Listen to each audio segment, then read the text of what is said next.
Nasa top 10 na tayo, nasa verge na. Kaya sa tingin mo, ano yung naging factor of mapunta sa level nito? I think for me, alliances and yun nga siguro parang gawin mo lang talaga yung part mo sa tank life and then gawin mo rin talaga yung part mo sa tribe mo, maging loyal ka and ibigay mo yung strength mo. Kasi lang although parang yung ibigay mo yung strength mo, medyo disadvantage siya dahil nakita malakas ka. But I have no regrets kasi at least nadala ko naman yung 6 na bulan sa tribe. For the last ilang days na lang tayo, di ba? Ano yung strategy na pinili? Well, for me, as much as possible, siguro, protect ko yung alliance ko. Protect ko yung alliance ko.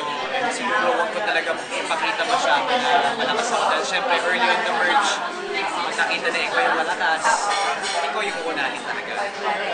Naman kung suswertengin tayo, ano naman gagawin mo sa yung 3 million.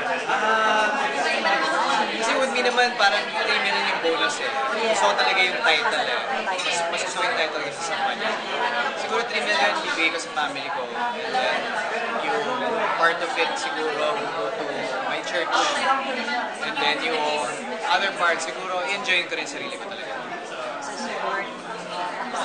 Shopping. Ano yung mga abangan nila kay Gino for 2012? For 2012, Naging busy ka rin as a survivor, di ba?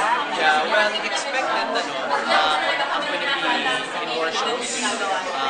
Siguro in 2012, mapapakita ko na talaga yung side ng acting dahil syempre, na-label ako na as a TV host, X-Tech, so this year naman, gusto ko mapakita sa mga fans ko, saka sa mga audience na kahit kung ano rin ako market.